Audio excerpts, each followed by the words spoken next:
Hi friends, welcome back to the channel. ఈ వీడియోలో మన ఫోన్ తీసుకునే ముందు ఏం చూడాలనేది డిస్కస్ చేద్దాం. చాలా మంది నాకు కెమెరా కావాలంటే కెమెరానే చూస్తారు,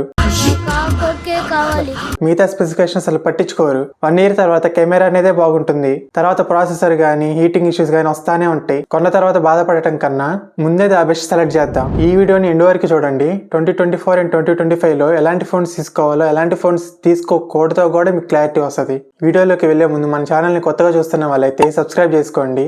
ఇంకా లేట్ చేయకుండా వీడియోలోకి వెళ్ళిపోదాం. వీడియోని ఈజీగా అర్థం చేసుకోవడానికి నేను 6 parts డివైడ్ చేశాను. Display, camera, gaming features, processor, RAM and storage and company చేసే మార్కెటింగ్ ట్రిక్స్. ఈ 6 parts గురించి డీటెయిల్ గా ఎక్స్ప్లెయిన్ చేస్తాను, జాగ్రత్తగా వినండి. వీడప్పుడే బీబీసీ రేంజ్ లో ఎంచుకుంటున్నాడు. ఫస్ట్ డిస్ప్లే గురించి మాట్లాడదాం. డిస్ప్లే అనేది ఫోన్ లో ఒక ఇంపార్టెంట్ పార్ట్ లాంటిది. మన వీడియోస్ చేయాలన్నా లేదా టాస్క్ చేయాలన్నా మన డిస్ప్లే మీద డిపెండ్ అవుతాం. కానీ చాలా మంది డిస్ప్లే సెక్షన్ లో తప్పు చేస్తారు. ఫస్ట్ మీరు ఎల్సీడీ డిస్ప్లేస్ ని అవాయిడ్ చేయండి. మీరు ఒక ఫోన్ కి 15,000 రూపీస్ స్పెండ్ చేస్తున్నారంటే దానికి ఎల్సీడీ డిస్ప్లే ఉంటే తీసుకోవద్దు. ఎల్సీడీ డిస్ప్లేస్ అనేవి ఒక టైంలో బాగుండేవి, కానీ ఇప్పుడు జనరేషన్ మారింది. యామో ఎల్ఈడి డిస్ప్లేస్ వస్తున్నాయి. ఈ యామో ఎల్ఈడి డిస్ప్లేస్ వచ్చాక ఎల్సీడీ అనేది అవుట్డేటెడ్ అయిపోయాయి. యామో ఎల్ఈడి లో మనం బ్యూటిఫుల్ కలర్స్, డీప్ బ్లాక్స్ ని ఫీల్ అవ్వచ్చు. ఇంకో ఇంపార్టెంట్ పాయింట్ ఏంటంటే AMOLED డిస్ప్లేస్ కి బ్యాటరీ లైఫ్ అనేది బాగుంటుంది. ఇంకోటి రిఫ్రెష్ రేట్. ప్రెసెంట్ డేస్ లో 60 Hz రిఫ్రెష్ రేట్ ఉన్న ఫోన్స్ అనేది కొనకండి. 60 కాకుండా కొంచెం 90కి ప్రిఫర్ చేయండి. ఈ 90 Hz అండ్ 120 Hz అనేవి స్క్రోల్ చేసేటప్పుడు స్మూత్ గా ఉంటాయి. డిస్ప్లేలో మనం మెయిన్ గా చూసేది ఫ్లాటా లేదా కర్వ్డా. మీరు ట్రెండ్ కి తగ్గట్టుగా ఉండాలంటే కర్వ్డ్ డిస్ప్లేస్ తీసుకోండి. కాదు మాకు ఓవరాల్ గా గేమింగ్ కానీ అన్ని టాస్క్స్ కానీ ఈజీగా ఉండాలంటే ఫ్లాట్ డిస్ప్లేస్కి వెళ్ళండి. సో డిస్ప్లే విషయంలో AMOLED డిస్ప్లే ఉండాలి చూసుకోండి, and 90 Hz refresh rate minimum ఉండేలా చూసుకోండి. నెక్స్ట్ కెమెరా గురించి మాట్లాడతాం. ఈ సెగ్మెంట్ లోనే చాలా మంది తప్పులు చేస్తారు. సపోజ్ ఏదైనా ఆన్లైన్ లో 20,000 ఫోన్ చూసారనుకో, దాంట్లో 200 మెగాపిక్సెల్ ఉంటే చాలా ఎగ్జైట్ అవుతారు.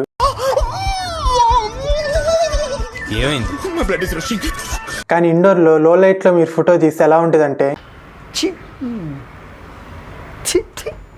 ఇందులో చాలా బ్రాండ్స్ అనేవి మెగాపిక్సెల్ పేరుతో మనల్ని మోసం చేస్తా ఉంటున్నారు. చాలా మొబైల్స్ లో 8MP camera, 2MP macro lens అని, 2MP డెప్త్ కెమెరా అని కూడా ఉంటున్నారు.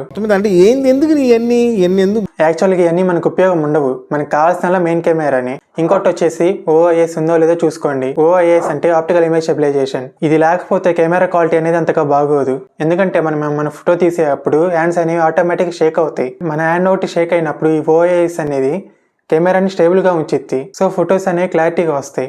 సో మీరు కెమెరా సెగ్మెంట్ లో ఫోన్ తీసుకోవాలనుకుంటే OIS ఉందో లేదో చూసుకోండి. నెక్స్ట్ గేమింగ్ కోసం ఫోన్ తీసుకునే వాళ్ళు నేను చెప్పే మిస్టేక్స్ అని అవాయిడ్ చేయండి. కొన్ని ఫోన్స్ లో గేమింగ్ ట్రిగర్స్ అని ఉంటాయి, RGB లైట్స్ అని, ఇవన్నీ మెన్షన్ చేస్తారు. కానీ రియాలిటీలో అవన్నీ పనికిరావు. ప్రాక్టికల్ గా processor, refresh rate and cooling system ఇవే మన గేమింగ్ ని ఎన్హాన్స్ చేస్తాయి. చాలా ఫోన్స్ అనేవి గేమింగ్ ఆడేటప్పుడు ఓవర్ హీట్ అవుతాయి. సో ఎఫిషియెంట్ కూలింగ్ సిస్టమ్ ఉందో లేదో చెక్ చేయండి. AnTuTu స్కోర్ గురించి మాట్లాడితే gaming minimum 5 lakhs AnTuTu score ఉండాలి. ఆ AnTuTu స్కోర్ అనేది 2 lakhs 3 lakhs ఉంటే ల్యాక్ అనేది కన్ఫర్మ్ గా నోటీస్ చేస్తారు. నెక్స్ట్ ప్రాసెసర్ గురించి మాట్లాడదాం. ప్రాసెసర్ అంటే ఫోన్ కి హార్ట్ లాంటిది. చాలా మంది ప్రాసెసర్ లో పెద్ద తప్పు చేస్తారు.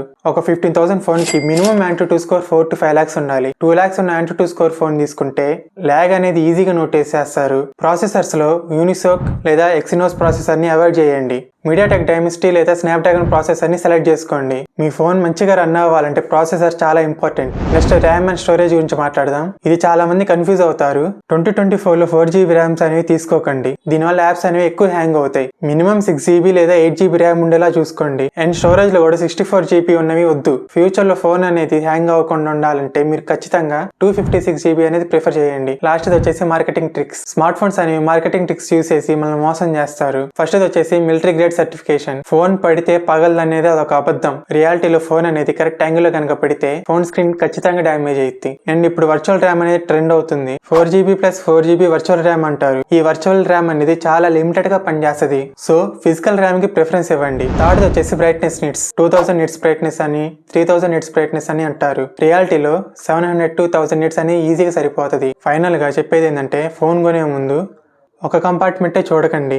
అన్ని స్పెక్స్ లో ఫోన్ అనేది బ్యాలెన్స్ అయి ఉండాలి. ఏ ఒక్క కంపార్ట్మెంట్ లో అయినా ఫోన్ స్పెక్స్ వెనకబడితే ఆ ఫోన్ అనేది పక్కన పడేయండి. తీసుకుంటే అన్ని స్పెక్స్ ని బ్యాలెన్స్ చేసే ఫోనే తీసుకోవాలి. లైక్ డిస్ప్లే స్మూత్ ఉండాలి, కెమెరా బాగుండాలి, ప్రాసెసర్ పవర్ఫుల్ అయి ఉండాలి, ర్యామ్ అండ్ స్టోరేజ్ సరిపడా ఉండాలి. ఇవి ఫాలో అవ్వండి. ఫోన్ కొన్నాక ఎందుకు కొన్నామని బాధపడకుండా మాత్రం ఉంటారు. ఐ హోప్ ఈ వీడియో నచ్చింది అనుకుంటున్నాను. ఈ ఇన్ఫర్మేషన్ యూస్ఫుల్ అనిపిస్తే లైక్ చేయండి, షేర్ చేయండి అండ్ ఛానల్ ని సబ్స్క్రైబ్ చేయండి. నేను మళ్ళీ ఇంకో ఇంట్రెస్టింగ్ టాపిక్ తో మీ ముందుకు వస్తాను. Until then, bye bye.